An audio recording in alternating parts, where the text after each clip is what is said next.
Olá, tudo bem? Está começando mais uma edição do Agora Agro e você vai ver no programa de hoje. Mercado físico do boi gordo manteve a sua escalada de alta nos preços durante toda a semana. Vamos falar mais um pouco sobre o leite A2A2. Vamos falar também sobre o 12º levantamento de grãos da safra 2019-2020 e sobre os incêndios que estão acontecendo no país, prejudicando a produção de alimentos e o meio ambiente. O Agora Agro já está no ar.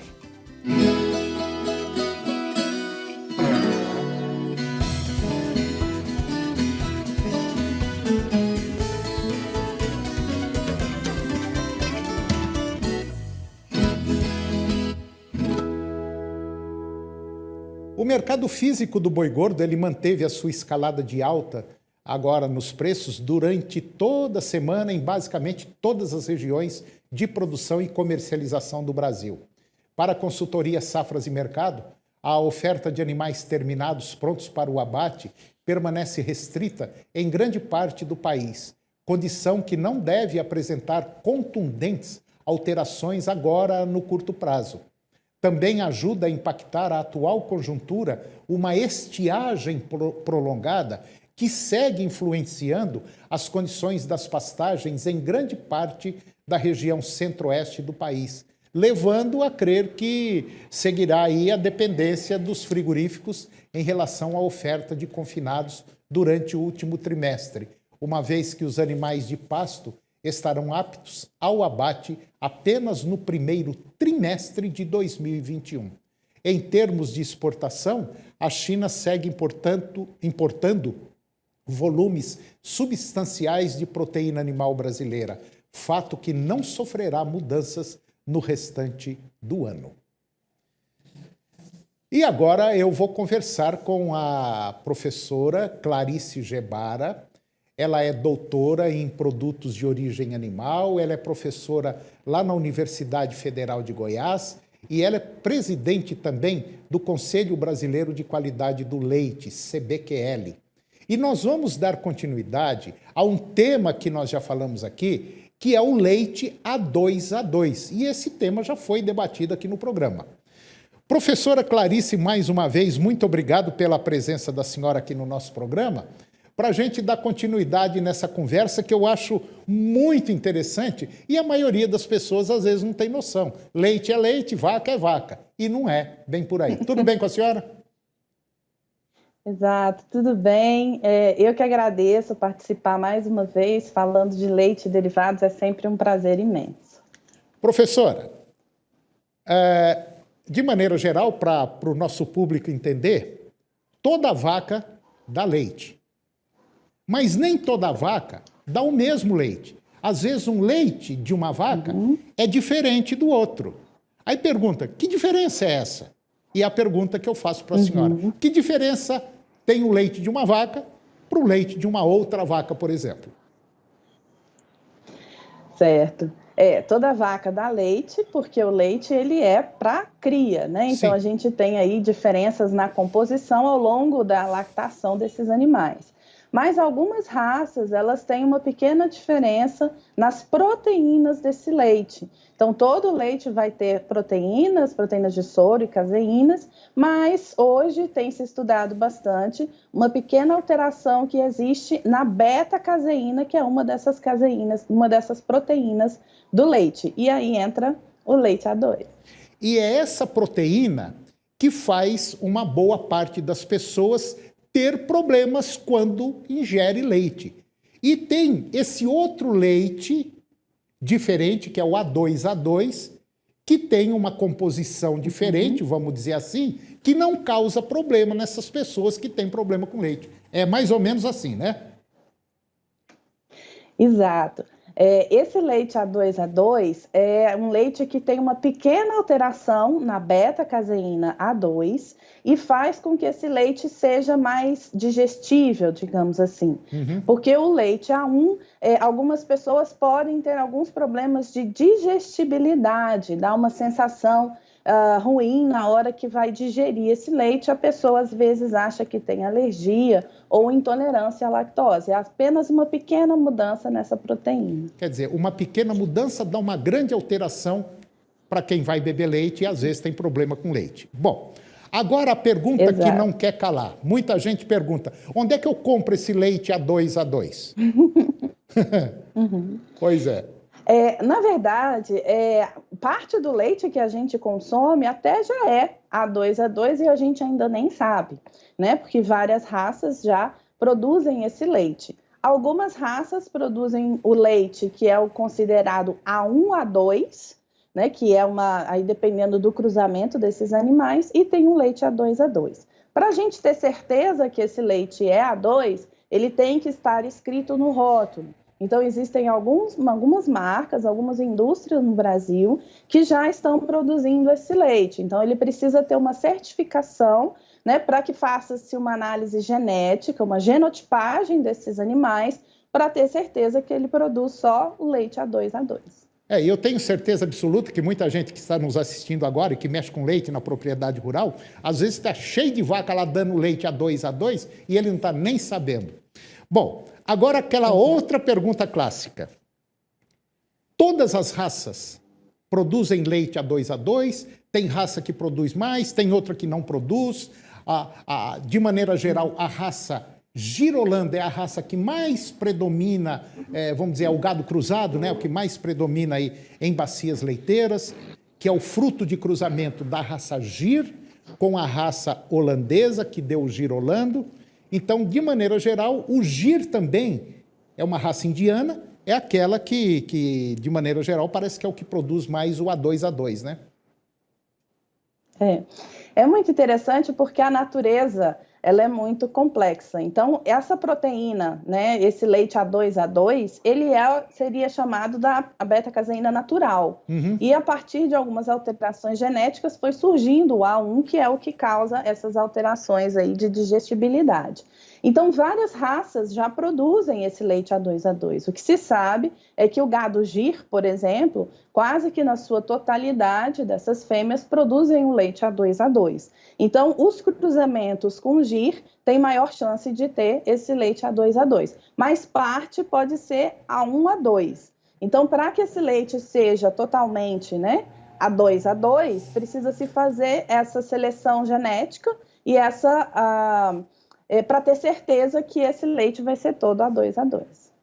Eu conheço produtores que já trabalham com leite há algum tempo, produzindo leite A2A2, e o valor no mercado, o valor de venda já é um pouquinho mais alto do que o leite convencional. Então, seria interessante você que é produtor de leite, comece a observar que tem alguns nichos de mercado que às vezes você nem está sabendo e poderia estar faturando mais aí. Então, faz uma análise do seu rebanho, pede alguém para fazer. E a Universidade Federal de Goiás parece que já está começando a fazer um trabalho relacionado a raças, a esse leite A2A2. É isso mesmo? É isso mesmo. Nós temos alguns professores que estão com esse projeto, uma professora do melhoramento genético, né, a Adriana do Carmo, e a professora Cíntia Minafra, que estão avaliando esse leite, esses alelos A2, do leite de diversas raças, por exemplo, do Girolando, e isso vai ser avaliado também aqui no estado de Goiás. Então tá aí. Se você é produtor de leite e tem intenção de saber se os seus animais ou algum dos seus animais está produzindo aí o leite A2A2, procura aí o departamento da Escola de Veterinária da Universidade Federal de Goiás, procura lá a professora Clarice Gebara e fala, professora, eu estou querendo saber do meu leite aqui. Tá ok? Professora, eu acho que essa conversa foi legal pra caramba, gosto demais disso aí, é uma informação interessante e mais uma vez eu agradeço e coloco as portas sempre abertas aqui do nosso programa. Muito obrigado. Queria lembrar a todos aí de que a ciência está à disposição dos produtores de leite da sociedade. Obrigada. Tá ok, obrigado. E depois do intervalo, nós vamos falar sobre o 12º levantamento da safra de grãos, 2019-2020, e também sobre os incêndios que estão acontecendo no país, prejudicando a produção de alimentos e o meio ambiente. Nós voltamos já, é um minuto só.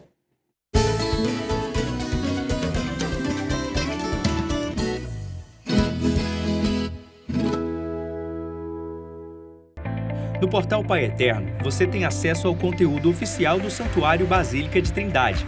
Confira notícias sobre a devoção ao Divino Pai Eterno, acenda uma vela da fé e muito mais. Acesse paieterno.com e faça parte desta família de amor.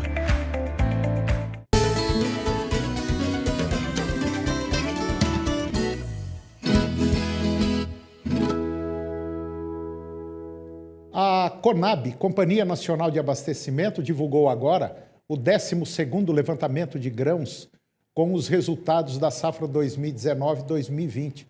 E foi confirmado mais um recorde histórico, somando 257,8 milhões de toneladas de grãos no Brasil. Esse volume ele é 4,5% ou 11 milhões de toneladas, superior ao da safra passada. A evolução ela foi somada pelo aumento da área em 4,2%, fechando um total de 65,7 milhões de hectares e também um avanço em produtividade em 0,3%, a uma média de 3.912 quilos por hectare. A soja foi o carro-chefe, colocando o Brasil como o maior produtor mundial. A oleaginosa também alcançou um recorde de quase 125 milhões de toneladas e um ganho de 4,3% em relação à safra 2018-2019. Foram plantados quase 37 milhões de hectares. Os maiores produtores são Mato Grosso, na liderança, disparada, com quase 36 milhões de toneladas, um avanço de 8,9%. Paraná, em segundo lugar, com 21,5 milhões de toneladas, avanço de 27,6%. E em terceiro lugar, desponta Goiás, com 13 milhões de toneladas, um crescimento de 8,8%. O segundo e terceiro colocados tomaram a posição que era do Rio Grande do Sul, que sofreu com a estiagem. A produção gaúcha caiu 19,5 milhões de toneladas na safra anterior para 11,4 milhões de toneladas, uma baixa de 41,4%. E agora eu vou conversar com Guido Juliano Martins de Araújo. O Guido ele é diretor do Instituto Saga das Águas e nós vamos falar sobre essa problemática que está acontecendo no país. Incêndios que estão acontecendo, prejudicando a produção de alimentos e também o meio ambiente. Guido Juliano, mais uma vez, obrigado pela sua presença no nosso programa. Tudo bem, Guido? Tudo bem, é um prazer novamente conversarmos.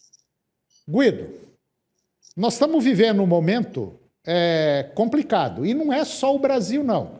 São várias regiões aí no mundo que estão aí ardendo em fogo, mas aqui no Brasil a situação também é meio grave, né, Guido? Essa seca fantástica que nós estamos tendo aí está fazendo com que muita gente coloque fogo e também o fogo espontâneo. É isso mesmo, Guido? Exatamente. Mas nós estamos assim assistindo no mundo, né? E nós temos um contribuinte mundial, planetário, que é exatamente o aumento das temperaturas médias por conta do aquecimento global. Mas este não é só o problema. Aqui no Brasil é por conta dos desmandos, né?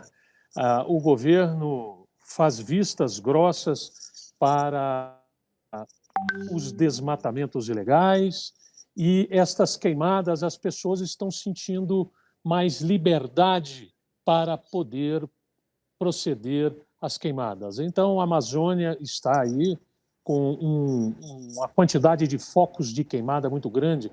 O Pantanal já tem 40 dias que arde em chamas.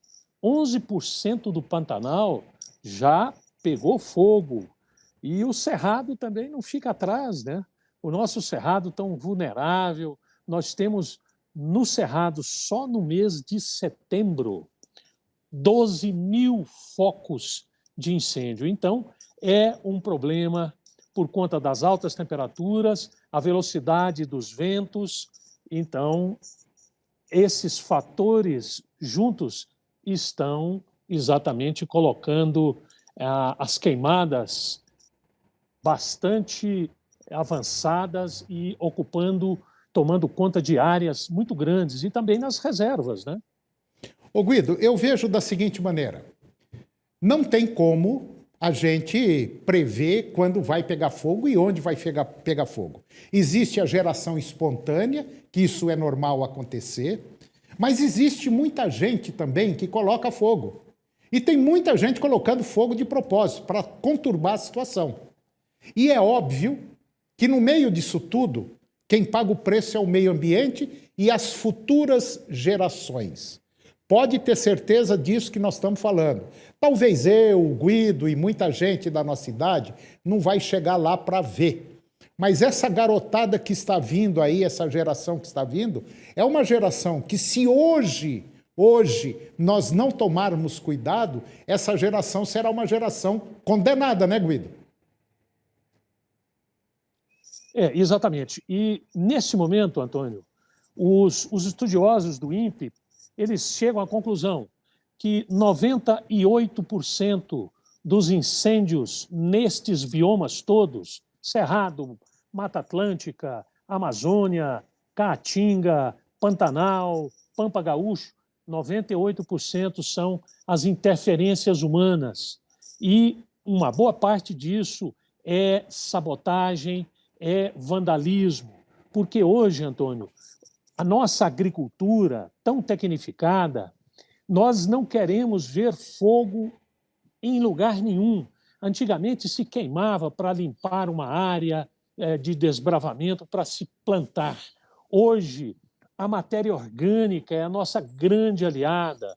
E todas essas tecnologias que nós estamos adotando, como a integração lavoura-pecuária, integração lavoura-pecuária-floresta, o plantio direto na palha. Nós precisamos desta palha como isolante térmico, como matéria orgânica que, no período chuvoso, se transforma em matéria mineral, diminui a quantidade de fertilizantes, fica muito menos poluente. Então, todas essas situações, o agronegócio não quer saber de fogo, mas o vandalismo está presente nos 4 cantos do Brasil.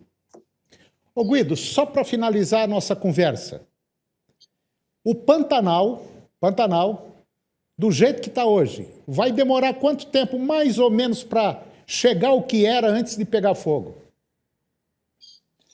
Antônio, a questão do Pantanal é muito delicada porque ele já vem sofrendo agressões como os outros biomas, mas a questão do Pantanal é a maior área alagada do planeta, mas com a diminuição da vazão dos rios, principalmente o Rio Paraguai, esta área alagada está sendo diminuída e, exatamente diminuindo, seca uma área muito grande e toda essa vegetação ela passa a ter uma dificuldade muito grande de rebrota por conta exatamente que a lâmina d'água no Pantanal vem baixando ano após ano por conta exatamente da diminuição da vazão dos rios. Isso significa dizer que, nesses próximos 20, 30 anos, provavelmente é quando vai começar a querer ser uma floresta original como é hoje. Infelizmente, né, Guido? O problema é que o Pantanal ele está sendo atacado, o desmatamento no Pantanal, o plantio de cana-de-açúcar no Pantanal, o plantio de soja. Então, o negócio está sério. A devastação não é só a queimada, é a devastação também no Pantanal, né? Infelizmente. Guido, mais uma vez, obrigado pela sua presença no nosso programa e até o próximo. Até a próxima, é uma satisfação. Valeu, Guido, obrigado. E o programa de hoje chegou ao fim, e eu termino com a seguinte frase: o sábio sempre procura aprender, o ignorante sempre quer ensinar. Um grande abraço, que Deus os abençoe, e até o próximo programa.